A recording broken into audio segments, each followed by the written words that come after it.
দর্শক, বন্যা পরিস্থিতির খবর জানাতে ফেনী থেকে সরাসরি যোগ দিচ্ছেন সহকর্মী আলিমুজ্জামান সাফওয়ান এবং নোয়াখালী থেকে মাওলা সুজন। শুরুতেই চলে যাচ্ছি সাফওয়ানের কাছে। সাফওয়ান, বন্যার এখন পরিস্থিতি কেমন দেখছেন? দুর্গতরা খাদ্য সহায়তা পাচ্ছে কিনা জানাবেন।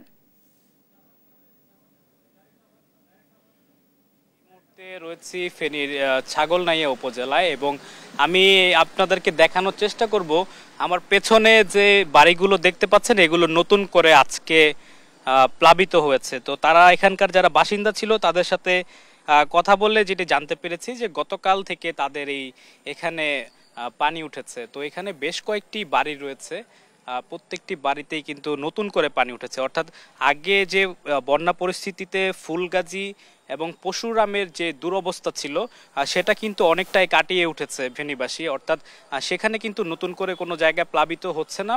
পাশাপাশি যেখানে পানি জমেছিল সেগুলো কিন্তু এখন নিম্নাঞ্চলের দিকে প্রবাহিত হচ্ছে। যদিও বন্যার আশঙ্কা এখন আর নেই, কারণ আজকে কিন্তু সারাদিনই মানে রৌদ্রোজ্জ্বল ছিল ফেনীর আবহাওয়া এবং সারাদিন কিন্তু ফেনীর কোনো উপজেলাতেই বৃষ্টিপাত হয়নি। অর্থাৎ নতুন করে যে বন্যার যে আশঙ্কা সেটি আর এখন নেই বলা চলে। একেবারে প্রশাসনের পক্ষ থেকেও সেটি নিশ্চিত করা হয়েছে। তবে আগামীকাল থেকে যদি আবারও বৃষ্টিপাত হয়, পানি যদি বেড়ে যায়, তখন একটি আশঙ্কা থাকতে পারে। এছাড়া আমরা কথা বলেছি এখানকার যারা স্থানীয় বাসিন্দা রয়েছেন তারা কিন্তু একটি স্থায়ী সমাধানের কথা বলছেন। অর্থাৎ তারা কিন্তু প্রতি বছর এই বন্যা বা বর্ষাকালে যে বৃষ্টিপাত হয় এতে কিন্তু অল্পতেই আসলে তাদের যে ঘর বাড়ি এগুলো সব কিছু নদী গর্ভে বিলীন হয়ে যায়। অর্থাৎ এটি তারা যে বাঁধ নির্মাণের কথা বলে তাদেরকে দীর্ঘদিন যাবৎ যে আশ্বাস দিয়ে এসেছে এখানকার স্থানীয় জনপ্রতিনিধিরা, তার কিন্তু একটি সমাধান চান। অর্থাৎ তারা কিন্তু টেকসই যে বাঁধ নির্মাণের কথা সেটি কিন্তু তারা বলেছেন। অর্থাৎ বাঁধ নির্মাণ ছাড়া এই ফেনীবাসীর ভাগ্য আসলে খুব একটা বদলাবে না বলেই তারা মনে করছেন। এবং এছাড়া আজকে ফেনী যে সদর রয়েছে, ফেনী সদর এবং পাশাপাশি ছাগলনাইয়া এই জায়গা দিয়ে কিন্তু বন্যার পানিগুলো প্রবাহিত হচ্ছে এবং সেটি ধীরে ধীরে কিন্তু নিম্নাঞ্চলের দিকে যাচ্ছে বলে আমরা দেখতে পাচ্ছি। তো এখানে দেখতে পাচ্ছেন যে ছাগলনাইয়াতে কয়েকটি ছাগলনাইয়া উপজেলায় কয়েকটি বাসা আসলে নতুন করে প্লাবিত হয়েছে, যেখানে আমি এই মুহূর্তে রয়েছি। তো আমরা এখন আবার যেতে চাই নোয়াখালীতে, সেখানে বন্যা পরিস্থিতির খবর জানাবেন আমাদের সহকর্মী মাওলা সুজন। সুজন, আপনি তো নোয়াখালীতে রয়েছেন, তো সেখানকার পরিস্থিতি আমাদের জানাবেন।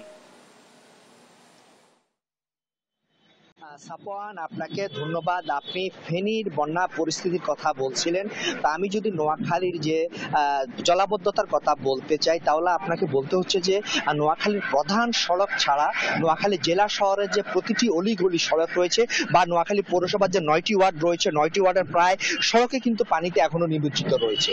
তো আজকে সারাদিন বৃষ্টি না হওয়ায় কিন্তু পরিস্থিতি কিছুটা হলো উন্নতির দিকে যাচ্ছে বলে জনসাধারণ মনে করছে। তবে তা পর্যাপ্ত নয়, কেননা জেলাবাসী বলছে বা পৌরবাসী বলছে যে পানি নামার যেসব পথ রয়েছে, যেসব ড্রেন রয়েছে, নালা রয়েছে, খাল রয়েছে বা জলাশয় রয়েছে, সেগুলো ভরাট থাকায় এবং অবৈধ দখলে থাকায় কিন্তু এই প্রকট আকার ধারণ করছে। এগুলো যতদিন পরিষ্কার করা না হবে অথবা অবৈধ দখল মুক্ত করা না হবে ততদিন এই জলাবদ্ধতা নোয়াখালীতে রয়ে যাবে। তো আমি এখন এই বিষয়ে কথা বলবো একজন পৌরবাসীর সাথে। আমি তার কাছে জানতে চাইবো যে এই যে জলাবদ্ধতা, এই জলাবদ্ধতার জন্য মূল কারণ আপনি কি মনে করেন? পানি নিষ্কাশন ব্যবস্থা নাই দীর্ঘদিন থেকে, সুরজ ব্যবস্থা ভালো নাই, ড্রেনেজ ব্যবস্থাটা উন্নত না।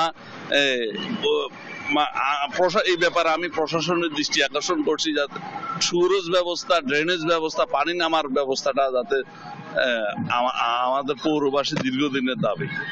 ধন্যবাদ আপনাকে। তিনি যেমনটি বলছেন যে আসলে যে পৌরসভার যে ড্রেনেজ ব্যবস্থা রয়েছে বা সুয়ারেজ ব্যবস্থা রয়েছে অথবা যে অবৈধ দখলে থাকা যে ড্রেন, নালা, খালগুলো রয়েছে এগুলো যদি উদ্ধার করা হয় তাহলে ভবিষ্যতে যে এই জলাবদ্ধতা দূর হবে। একই সাথে আরেকটি অভিযোগ তিনি করেছেন যে প্রশাসন যে সময় মতো এগুলো যদি কাজ না করে তাহলে প্রতি বছরে বর্ষায় এই জলাবদ্ধতা হবে নোয়াখালীতে।